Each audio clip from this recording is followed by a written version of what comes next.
Thornton is a journalist who wrote an article titled "Puppies Before Profit," where he stated that 90% of puppies that are sold in pet stores actually come from puppy mills.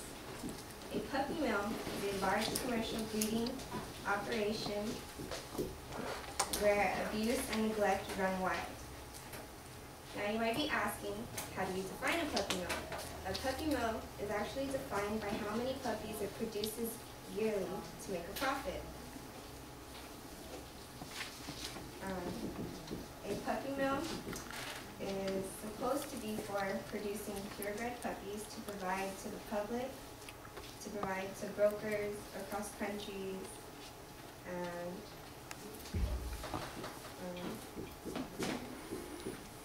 and to pet stores.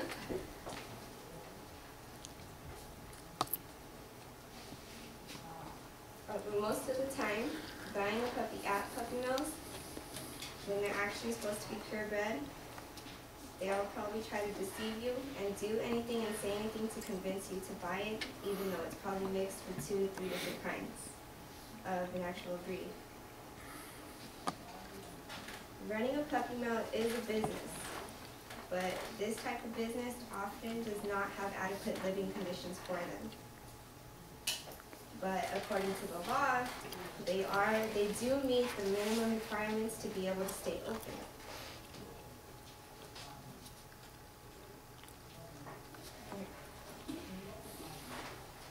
So now to the living conditions. Pamela H. Sachs reports in another article titled "Puppy Mills: Misery for Sale," where puppies and the mothers are crammed into small cages, and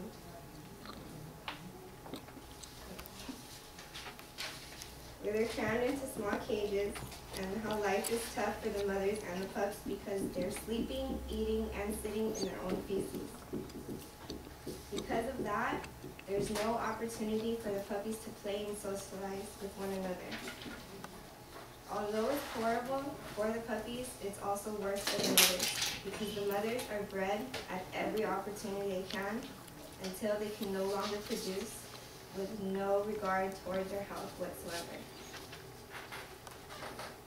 Most of the puppy mills that house them are put in wire cages, and the wire cages have holes through the bottom of it, and where it's supposed to be meant for, their feces can fall through so it won't stay in the cage, but instead the puppies often put their arms through it and injure themselves.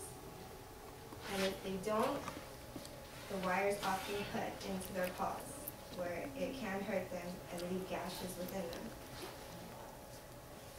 And because of all the feces that falls through the bottom of it, there's rodents, flies, and other pests that often, almost always, plague the animals.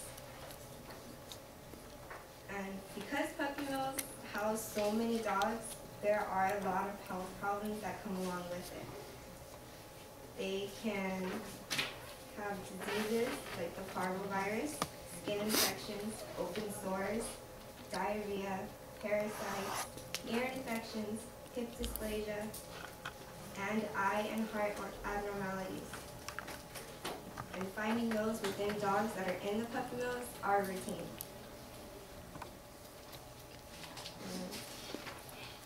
And because there are so many diseases within them, it costs a lot of money to have veterinary care for them.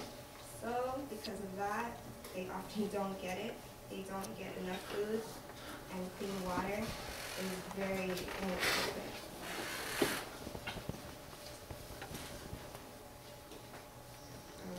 Because of all the living conditions that happen to them in there, there are a lot of organizations that are trying to shut them down, but so far they haven't been very lucky, because the law states that as long as they have food and water and shelter, that it's fine. It's okay for them to live in those conditions, to have the room temperature be up to 100 degrees.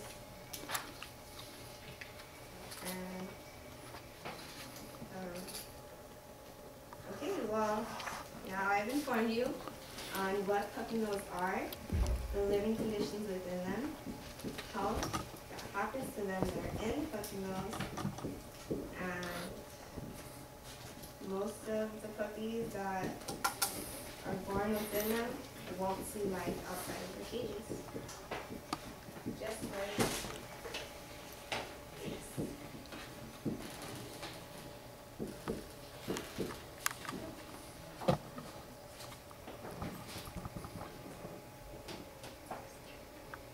Most of them die because of all the diseases that happen to them.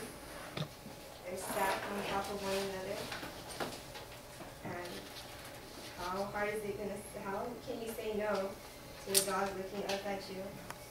But you have to try because in the long run, there could be a lot of problems with them that might not show up in their puppy